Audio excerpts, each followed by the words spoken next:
What's up guys, and welcome back to the TK Tech video, and today I want to talk about the new iPad Air 4th generation. This is Apple's newest mid-range iPad, and I think this is going to be one of the most popular iPads Apple sells, just because of its price and performance.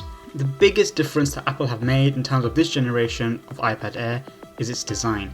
Finally, they've moved on to the new modern sleek designs that they've had for a couple of years now on the iPad Pro lineup, but just haven't brought over to their cheaper iPads. This new refreshing design on the iPad Air is way better than what it was last year. Apple have been, for some reason, reusing their designs, the same designs that they've had for their cheaper iPads for quite a few years now. Now the iPad Air kind of fits more into the lineup of premium tablets. This iPad comes with a 10.9-inch screen, but it's a good size. It's comparable to something like the new Tab S7, which is 11 inches I think. It's not too small, it's definitely manageable, it's definitely good enough to take notes and be productive with. And the quality of the screen is good as well. It has Apple's Liquid Retina display. It's not an AMOLED display like you see on the more premium iPad Pros, but it's still a good display. Now that they've obviously refreshed the design of the iPad Air, they've had to remove the home button and they've added that fingerprint scanner onto the top side of the iPad. But this is fine, it works and it's secure. Secure enclave and security. Now the great selling feature of the iPad Air is that it comes with the new A14 Bionic processor. This is going to be a powerhouse, and Apple are known to always put in top of the line specs and performance in their processors, often more power than you actually would ever need. But this is really good for future protecting your device. 3-4 years down the line, your Apple product is likely still going to run really well because it already had such an incredible amount of processing power to begin with anyway. Now another reason why I think it's going to be a popular iPad is because the iPad Air now supports the second generation Apple Pencil. This is Apple's newer Apple Pencil. It charges wirelessly and can snap onto the side of the iPad. The previous iPad Air had to use the first generation Apple Pencil. This iPad Air is also compatible with Apple's Magic Keyboard.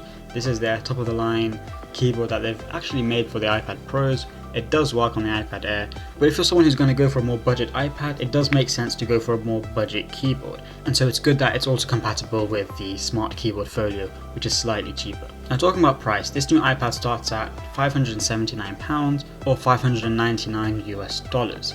Now this is for the 64GB model. No one should be getting the 64GB model. So if you're going to go for the iPad Air, you're going to want to go for the only other storage option, and that's the 256GB model. This starts at just over £700 or $749. Now if you're a student and you want to buy an iPad, you're probably going to want to get the Apple Pencil as well. Apple being Apple, obviously don't include it with the iPad. You're going to have to buy that separately, so you're going to want to make sure that you consider that cost as well. The second generation Apple Pencil costs around £120, so around $129 US. And if you want to add the cheapest keyboard that's compatible with this, that's the Smart Keyboard Folio, that goes for around £180 or $180 US. This means that altogether you could be paying over £1,000 for the whole package, the whole iPad, Apple Pencil, keyboard package. This is still a lot cheaper than if you wanted to get the iPad Pro, but it's by no means a budget iPad. Now on a side note, Apple did release their budget iPad, which is what they're just calling the iPad. It's their 8th generation iPad.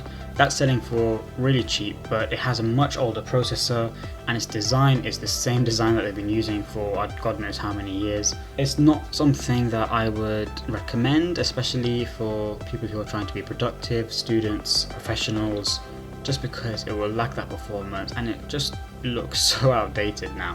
The iPad Air I think is the good middle ground. It's an absolutely incredible tablet. Definitely the iPad I would probably go for from their lineup. It looks and feels premium, it has the new processor, support for Apple Pencil and keyboard. It's got a modest screen size and quality, and I think will be a really good option for students. Anyway, that's it guys. Please let me know what you think in the comments below. Would you buy the iPad Air? Is it still too expensive, or do you prefer a different iPad or tablet? Let me know. And I'll see you on the next TK Tech video.